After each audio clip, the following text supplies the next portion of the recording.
Hello, friends. My name is Cindy, and I am one of the children's librarians at Portland Public Library in Portland, Maine. And today we're going to start a very fun storybook called Piper Green and the Fairy Tree, and is written by Ellen Potter and illustrated by Qin Leng. I'll show you, there's a really neat little map that shows where Piper lives. And what it says on the back about the book is, meet Piper Green. Oh, sure, she may look like a normal kid, but how many kids do you know who live on an island and ride a lobster boat to school? That's what we thought. Chapter 1. The important stuff. There are two things you should know about Peekaboo Island. All the kids on the island ride a lobster boat to school. There is a fairy tree in my front yard. I have a lot of other things to tell you too, and this is Piper. My brother Eric says I should start with the most important stuff though. He is 14 and very smart. If you don't like lobster boats or fairy trees, you should probably do something else. For example, you can go outside now and look for beetles. My little brother Leo likes to do that. He only eats the green ones. He says they taste like bacon. Chapter 2. Everyone loves monkeys. It was the first day of school. When I sat down at the table to eat breakfast, I was wearing my new orange shirt and a pair of white shorts. Also, I was wearing earmuffs. They were green, and each muff had a monkey face on it. Piper, Mom said, why are you wearing Eric's old earmuffs? I just feel like it. Leo kept staring at me as I ate. Then he said, when are you going to take that thing off your head? Never, I said. Well, you can't sleep with earmuffs on, Leo said. He's a year younger than me, but he's sort of bossy. Oh, yes, I can. How are you going to take a shower, he asked. I thought about it. I'll take baths, I said. Who's going to want to be friends with a kid who wears monkey earmuffs all the time, he said. People who love monkeys, I told him, which is everyone. And here they are eating their breakfast. I tried not to look over at the empty chair. It's the chair that Eric usually sits in, but my eyes have a mind of their own. They peeked.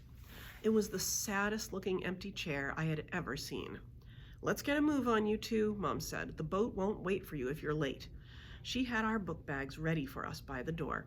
Our life jackets were there too. Mine is an ugly old orange one. Allie O'Malley has a beautiful pink one with white polka dots all over it. We grabbed our stuff. Mom gave us each a kiss. Then she knelt down next to me and looked me right in the eyeballs. You'll have to take the earmuffs off if Miss Gibbs tells you to, she said. Oh, Miss Gibbs only minds if you talk too much or if you put glue sticks up your nose. She doesn't care about kids wearing earmuffs. I wasn't 100% sure about this, but I hoped it was true. Chapter 3. Glunky and Jibs. At the Peekaboo Island harbor, Mr. Grindle was standing on the wharf next to the Matty Rose. The Matty Rose is Mr. Grindle's lobster boat. Mr. Grindle takes us to school every day. Since only 8 kids live on Peekaboo Island, we don't have our own school. That's why we have to ride the Matty Rose to the school on Mink Island. Good morning, Mr. Grindle said to us with a big smile. How's the wife and kids, Leo? Doing just fine, Mr. Grindle, Leo said. Leo tells everyone that he is married. His wife is named Michelle, and she is a piece of paper. Their children are 3 yellow Post-it notes that he stuck on Michelle. Glad to hear it, Mr. Grindle said, and he patted Leo on the back. Then he looked at me. He squinched his eyes and tipped his head. Do you know you have an awful lot of green hair growing out of your ears? He said to me. They're Eric's old earmuffs, I told him. He gave them to me before he left. Ah, Mr. Grindle nodded. His face was serious. Today is a good day for earmuffs. They will keep the wind out of your ears. Leo and I went on board the Matty Rose. The first thing we did was go inside the wheelhouse. That is the little cabin where Mr. Grindle steers the boat. Most of the kids were already in there. They were sitting on the bench, munching on donuts and talking. Allie O'Malley was there too. She was not wearing her pink life jacket with the white polka dots. She had on a brand new one. This one was purple and had mermaids swimming all over it. Piper, what on earth is on your head? Allie O'Malley asked. She talks just like someone's grandmother. It's a baked potato, I said. No, it's not, Allie said, frowning. It's earmuffs with squirrel faces on them. FYI, they're not squirrels, I said. They're monkeys. Well, it's not winter, so you look silly, Allie said. Yeah, well, you know what you look like? I said, you look like Bert and Ernie. That makes no sense. I can't look like both of them, Allie said. Plus, I don't look like either of them. It's true, she doesn't. She's really, really pretty. On the wheelhouse floor was Mrs. Grindle's basket full of goodies. She owns the Bat Bakery on Peekaboo Island. Every morning, she gives Mr. Grindle a basket of something she has baked for all us kids to eat on the way to school. Today, it was donuts with powdered sugar on top. I took a donut and went out on the deck. Leo stayed inside with the other kids. Most of them liked to ride inside the wheelhouse. Eric and I always rode outside on the deck unless it was raining. We loved to watch the water sparkle and count the lobster buoys. Sometimes we'd spot a seal swimming. Once we even saw a whale. Without Eric, it wasn't going to be much fun on the deck anymore.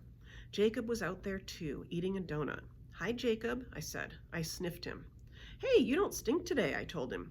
My mom rubbed lemons on my hands, he said. Here's a picture of them talking.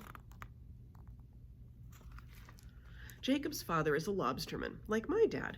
Jacob wants to be a lobsterman too when he grows up. For now, though, he is the guy in charge of dead fish. All summer long, he goes on the boat with his dad and stuffs dead fish in bait bags to help catch lobsters. The only problem is he smells like stinky dead fish all the time. Mr. Grindle started the motor. The lobster boat went blurble, blurble, blurble, blurble. The next minute, we began to motor out of the harbor. Jacob and I stared at the water for a while without saying anything. Hey, Jacob, I said finally. See this fellow? I tapped the monkey face on the right earmuff. Jacob looked and nodded. I'm naming him Glunky, I told him. Glunky the monkey, Jacob said. Exactly. And the other one, I tapped the left earmuff. I'm naming him Jibs. He can be annoying sometimes. Jacob nodded again. He doesn't say much, that's for sure. Sometimes I wonder if Jacob's just pretending to listen while he thinks about lobsters. But then other times he listens so hard that he can hear things I'm only thinking in my brain. Too bad Eric isn't here to eat Mrs. Grindle's donuts today, Jacob said. Yeah, I said. I took in a deep breath and then sighed. Too bad. Chapter 4. Princess Arabella. The Mink Island School is a little white building with a bell tower on the top. When I got there that morning, kids were already in the playground. I looked for Ruby. She is my best friend from Mink Island. I hadn't seen her all summer because she went to visit her grandmother in New York City. I spotted her coming down the slide. She was wearing a pair of sunglasses that she had hot-glued rhinestones to. On her wrists were about 1 million homemade bracelets. I ran up to her and we gave each other a hug. Hi, thing number 1, I said to her. Hi, thing number 2, she said to me. That's what Ruby's dad calls us. Hey, Ruby said, how come you're wearing earmuffs? They're monkeys, I said. I turned my head so she could see Glunky and Jibs. Cute, right? Okay, she said. She gave me a funny look. Then she said, Piper, see that princess lady over there? She pointed to a lady by the stairs in front of the school. Ooh, she does look like a princess, I said. The lady had long golden hair that made waves all the way down her back. She wore a swishy light blue dress. That's our new teacher, Ruby said. No, it's not. Ms. Gibbs teaches the 2nd and 3rd grade class. Our school only has 50 kids in it, even though it goes all the way to the 8th grade. That's why they squish grades together. Ruby shook her head. Ms. Gibbs moved off Mink Island. Now we have that princess lady.